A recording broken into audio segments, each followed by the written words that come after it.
Αγαπητές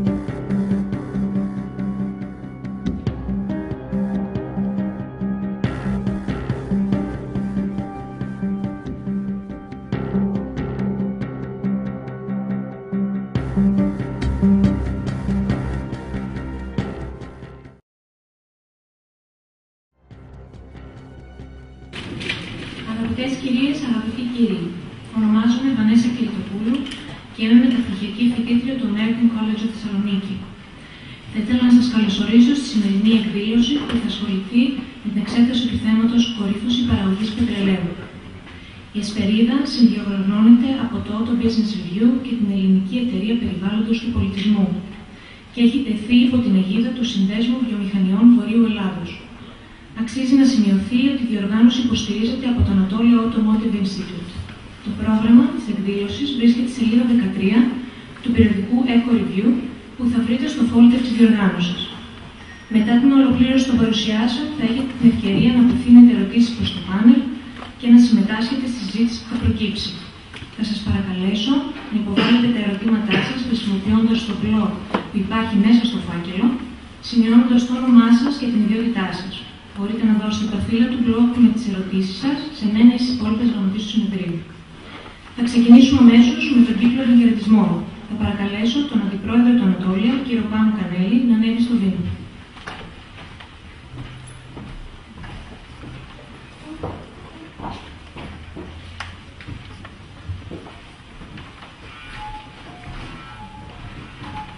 Αξιότιμη κύριε Υπουργέ, αξιότιμοι μιλητές, αγαπητοί προσκεκλημένοι, καλώς ήρθατε στους χώρους του Ανατόλια και σε αυτό το αυθαίρετο, το άφανο χώρο το οποίο γενιάσαμε περίπου πριν από 2 χρόνια.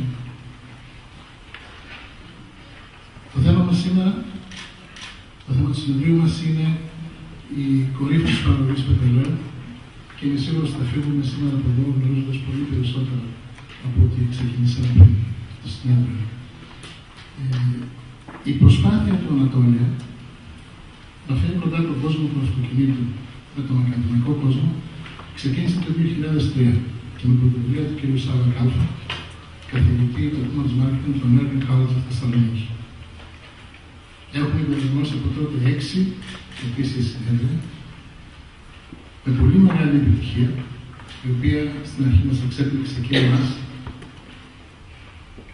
και ήδη προγραμματίζουμε το επόμενο για το 2010.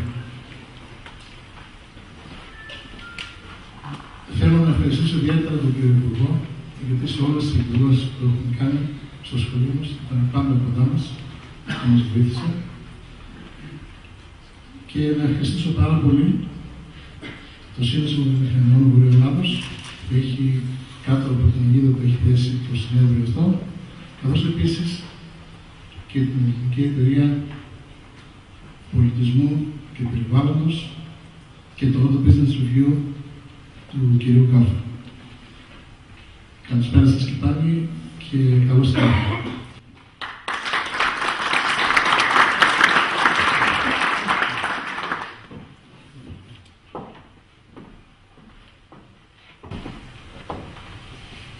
Καλέσω τον κύριο Γιάννη Μιχαήλ, πρόεδρο της Ελληνικής Εταιρείας Περιβάλλοντος και Πολιτισμού, να απευθύνει ένα χαιρετισμό.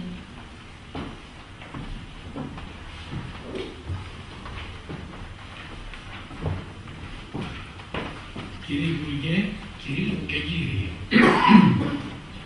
η Ελληνική Εταιρεία Περιβάλλοντος και Πολιτισμού χαίρεται ιδιαίτερα που απόψε θα μοιραστεί μαζί σας τα προβλήματα του πετρελαίου. Η Ελληνική Εταιρεία έχει ιδρυθεί το 1972 σε χαλεπούς καιρούς και έχει ιδρυθεί στο εξωτερικό και έκτοτε ασχολείται με όλο το φάσμα των προβλημάτων του περιβάλλοντος και του πολιτισμού. Δύο οι ειδοποιές διαφορές ή τα χαρακτηριστικά της ελληνικής εταιρείας. Πρώτον, είναι η μεγαλύτερη αμιγώς ελληνική εταιρεία που ασχολείται με το περιβάλλον και τον πολιτισμό. Δεύτερο γνώρισμα είναι ότι θεωρεί το περιβάλλον και τον πολιτισμό ως ταυτόσιμες έννοιες. Δεν νοείται περιβάλλον χωρίς πολιτισμός και δεν νοείται πολιτισμός χωρίς περιβάλλον. σήμερα το πετρέλαιο. Αν σκεφτούμε, αν θυμηθούμε τι μας λέγανε οι πατεράδες μας και οι παππούδες μας, εκεί μέχρι τον δεύτερο παγκόσμιο πόλεμο, αλλά και μετά, ταλάνιζε τον ελληνικό λαό το πλέγμα σύντος, άλευρα, άρτος. Γιατί τότε δεν είχε να φάει ο κόσμος. Σήμερα αρχίζει και μας απασχολεί και πάρα πολύ μάλιστα το πλέγμα, πετρέλαιο, ενέργεια, κατανάλωση και απεξάρτηση. Πρόκειται για ένα πρόβλημα, λέγαμε, πολύ οξύ και ένα πρόβλημα που έχει μακρά ιστορία, εφόσον η ιστορία αρχίζει μετά το δεύτερο παγκόσμιο πόλεμο. Είναι μόνο όμως 4-5 δεκαετίες. Τι είναι 4-5 δεκαετίες μπροστά στα 5.000 χρόνια που η ανθρωπότητα χρησιμοποιεί το πετρέλαιο?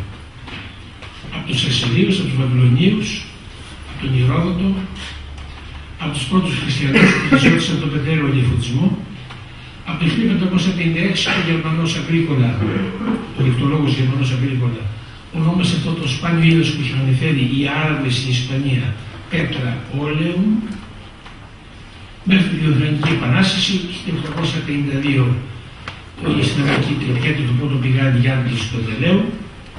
Ήταν μια εποχή, θα λέγαμε τότε, της αθωότητας, εφόσον το πετρέλαιο χρησιμεύε είτε στην παραγωγή των υλικών, είτε στην χρήση των δρόμων, είτε πολύ για φωτισμό, είτε τέλος στην ιατρική και καθαρτικό. Στον 19ο αιώνα αρχίσει τη Μηχανική Επανάσταση και πάλι δεν κερδίζει το πετρέλαιο πολύ σε επικαιρότητα. Μετά τον 19ο αιώνα, από τις αρχές του 20ου, το πετρέλαιο καίγεται συνεχώς πολύ περισσότερο και αποτελεί ένα σπουδαίο παράγοντα και γεωπολιτικό και οικονομικό και τεχνολογικό. Η Ελληνική Εταιρεία Περιβάλλοντος και Πολιτισμού ασχολείται συστηματικά με αυτό το πρόβλημα. Λειτουργούν στην εταιρεία 6 συμβούλια, ειδικά συμβούλια για τα επιμέρους θέματα του περιβάλλοντος και του πολιτισμού. 2-3 συμβούλια ασχολούνται παράλληλα με το πετρέλαιο, με την ενέργεια. Το 2004 κάναμε το πρώτο μεγάλο συνέδριο για ενέργεια και μεταφορές. 2006 είναι η ημερίδα ακριβώς για το πετρέλαιο στο ΕΔΕΑ της Αθήνας. Και τώρα βρισκόμαστε μπροστά στο πρόβλημα τι θα γίνει με το πετρέλαιο. Ακούμε από τους ειδήμονες ότι η παραγωγή αρχίζει να κάθεται λόγω εξαρτήσεων. Η έβρεση και ο εντοπισμός νέων κοιτασμάτων και αυτός στενεύει. Σπουδαιότερο όμως για μας είναι πρώτα-πρώτα η οικονομία, η εξοικονόμηση. Εάν θέλουμε να φτάσουμε στην απεξάρτηση, δεν μπορούμε να τρέφουμε φλούδες ελπίδες στο φυσικό αέριο ή στις ανανεώσιμες πηγές ενέργειας. Πρώτα πρέπει να κάνουμε οικονομία. Η οικονομία του πετρελαίου, η οικονομία της ενέργειας. Είναι αδιανόητο ότι σήμερα στην Ελλάδα του ήλιου και του φωτός ένα ελληνικό σπίτι και οι 100 μονάδες ενέργειας, ενώ στη μακρινή και ψηλή Σουηδία το ποσοστό αυτό είναι 60. Και μετά πάμε στο επόμενο πρόβλημα το οποίο μας απασχολεί σήμερα ιδιαίτερα. Είναι ένα κενό 2 δεκαετιών, ένα κενό 20 ετών περίπου, που όπως πάμε η απεξάρτηση θα έχει αντιμετωπιστεί με τις ανανεώσιμες πηγές ενέργειας. Και προβάλλει, αναβλύζει το κέριο ερώτημα. Τι γίνεται σε αυτή την 20 ετία? Πάντα τα αυτά θα σας τα αναλύσουν τόσο λίγο οι διακεκριμένοι ειδικοί της ελληνικής εταιρείας, ως επίσης οι άλλοι επίσης διακεκριμένοι ειδικοί του προγράμματος, οι συγκεκριτές του προγράμματος. Θα θέλουμε να ευχαριστήσουμε ιδιαίτερα τον Σάβα Κάλφα, ο οποίος έσχε την πρωτοβουλία και ο οποίος μαζί με τον Ήλιο Τσοσούρογλου, μέλος του Διοικητικού Συμβουλίου της εταιρείας, όπως τους παρακολουθούσαμε μήνες τώρα, οργάνωναν αυτή την εσπερίδα.